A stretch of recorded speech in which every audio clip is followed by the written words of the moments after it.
I love doing these mini landscape studies in alcohol markers. I feel like they're the perfect thing to do when I'm pressed for time, but I still want to make art. And painting is my favorite way of expressing myself. And so, illustrating with these markers, I also like to create that kind of more painted look. So, in this video, I wanted to show you how I painted these landscapes with markers and also test out Ohuhu's new bleed proof marker pads, which they kindly sent me, which actually blew me away with how truly they are bleed proof, but I'll show you a bit more about that later on. I always start by swatching the markers, and I've already swatched these before, but one, I couldn't find where the swatches were, and then it's always a good idea to swatch them on the paper that you're going to be using them on, because sometimes they can change tone when put on different types of paper. So then I checked the other side of the paper to see if there was any bleed through, and nothing so far, but they are just small swatches and the paper isn't very saturated.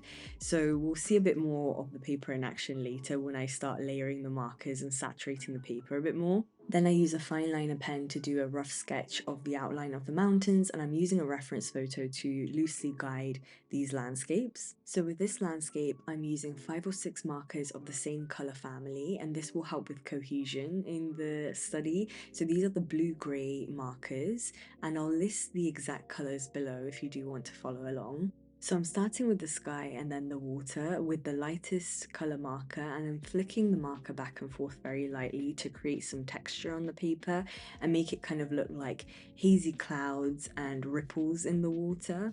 And the amount of pressure you use with the marker can help you create different effects.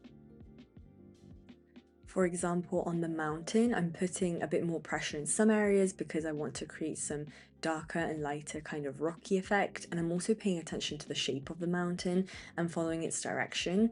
I'm then going over with the same marker color and layering to create those darker points which help with that texture. And I'm also making sure to leave some white to come through to create the effect of snow that is in the sunlight. For the midground, I'm using the next slightly darker marker and I'm filling in those middle ground mountains. And as things come closer to the foreground, they are more saturated. So make sure that you kind of graduate the levels of saturation as you come forward in your landscape. And one thing I did notice with this paper is that the ink stays wet on the paper slightly longer than other papers I've used. Alcohol markers tend to dry really quickly, and so we're talking like seconds longer, so it didn't really impact me at all, but it's something worth noting in case it does impact the way you tend to use markers. You can see some of that wetness of the alcohol ink in this footage, and just so you know, this is sped up to 1.5, so it's a little bit quicker than what it would be in real time.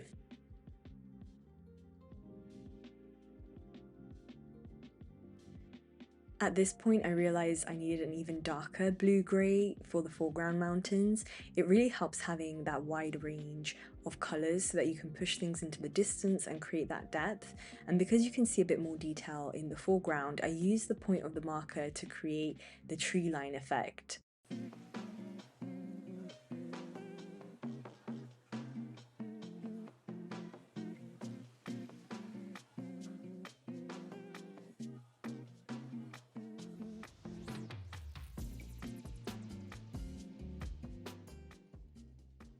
I then go back to those background mountains and I choose a slightly darker tone to the one I've laid down already to create some more rocky texture and help give some dimension to the mountains.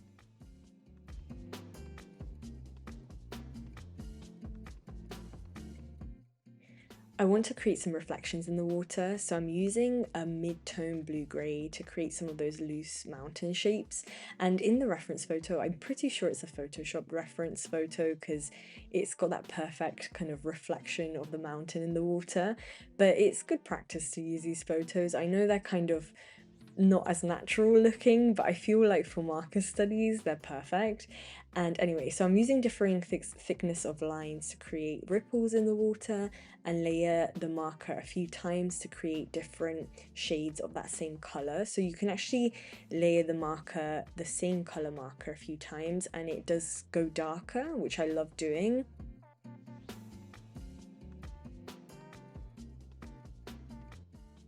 I then go into the corners to darken a bit the edges and create that kind of vignette effect, which helps frame everything.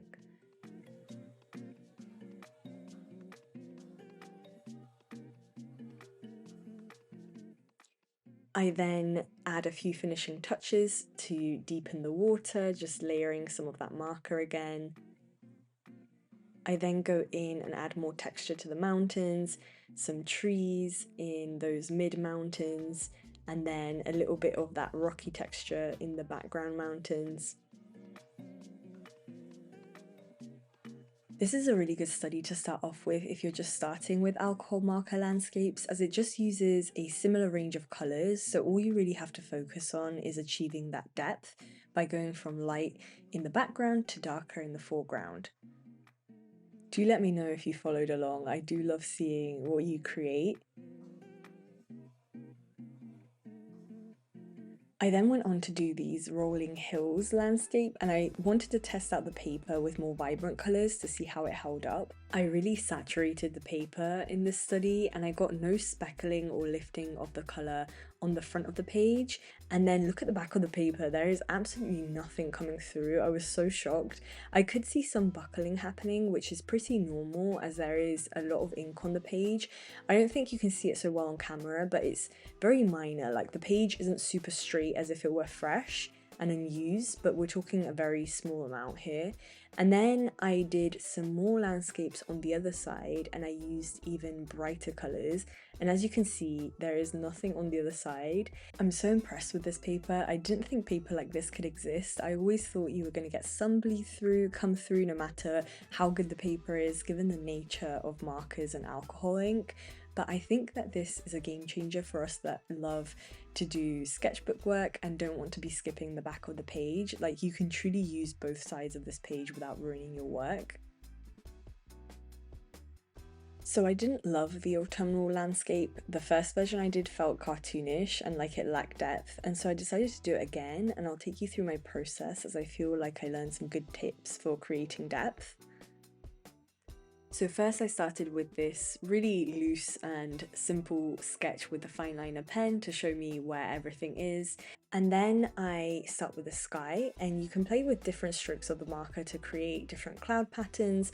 I used a slightly different shade of blue here than my first landscape, and I'll list the exact colours below. And I made some shorter and heavier strokes in some areas to intensify the blue, and I made smaller and thinner lines as I go further into the distance to help with that depth.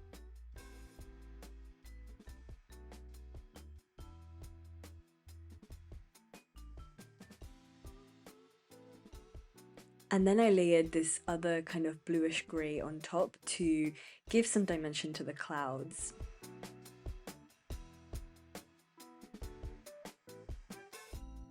So as I said earlier, the first version I did of this landscape, I felt like it was kind of cartoonish and very flat.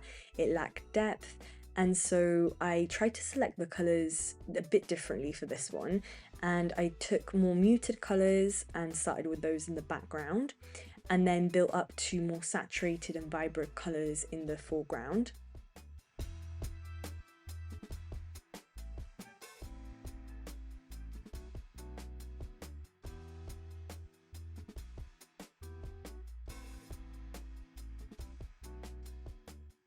In that first version of this landscape, I feel like I got too carried away with trying to copy the same colours that I was seeing in the reference photo, when in reality, when you're doing these mini landscape studies with something like alcohol markers where you're more restricted with the colours that you have, it's more about capturing the essence of the landscape versus trying to get every single accurate colour that you're seeing. And that's what I feel like alcohol markers are great for, at least for me, and how I like to use them. They help me simplify and interpret something and capture its essence versus trying to replicate something like for like, which is helping me develop my artistic language, I think. I like how different mediums have different strengths.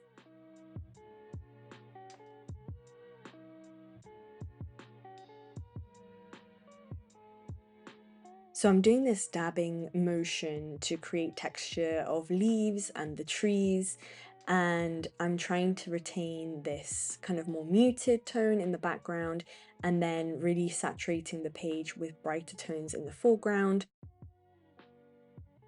For everything that's in the foreground, I try to add more detail and definition, and so here I'm adding in all the shadows of the leaves and making the dabs smaller so that you can really see the defined leaves.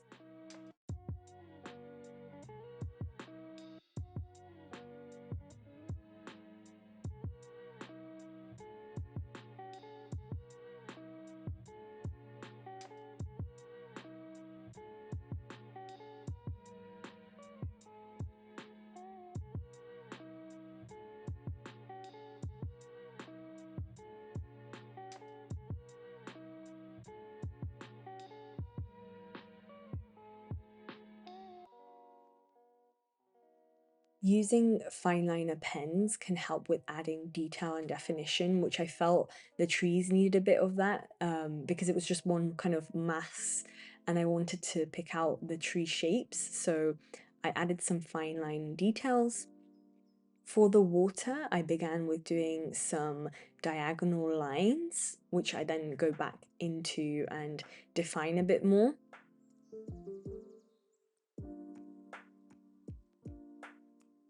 And then with the color of the trees, I did these horizontal lines that were really fine to help create that kind of reflection that the trees were making in the water.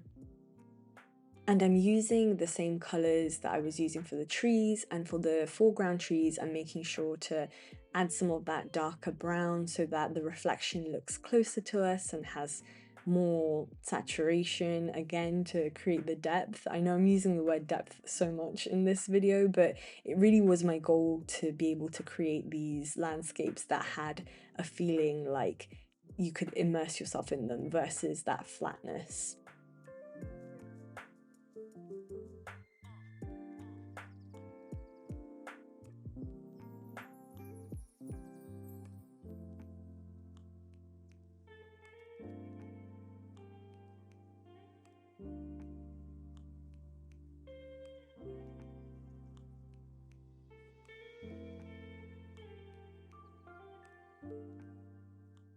Then going back to the blue of the water, I began adding some horizontal lines again so that I could really create some more texture in that water in the foreground.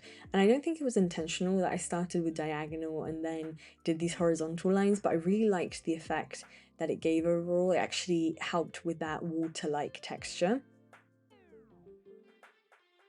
And realizing that some of those shadows in the trees in the foreground needed a bit more deepening, I go in with my dark brown again and try and pick out some definition and deepen those shadows.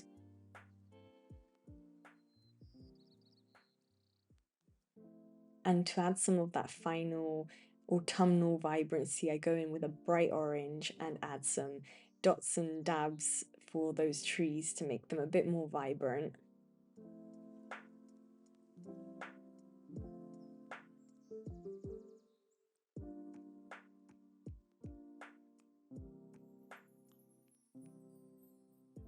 I think this version of this landscape has more depth than the first version, but flipping back to it, maybe the first version wasn't as bad as I thought. I'm definitely someone that learns a lot from repeating things, so hopefully it was useful for you to see this process, or at least I've shown you a different way to use markers. And thank you so much, Ohuhu, for sending me these marker pads and sponsoring this video. I'll see you all in my next video. I have some more gouache painting videos lined up, so I'm excited for those. But yeah, have a great week and I'll see you soon. Bye!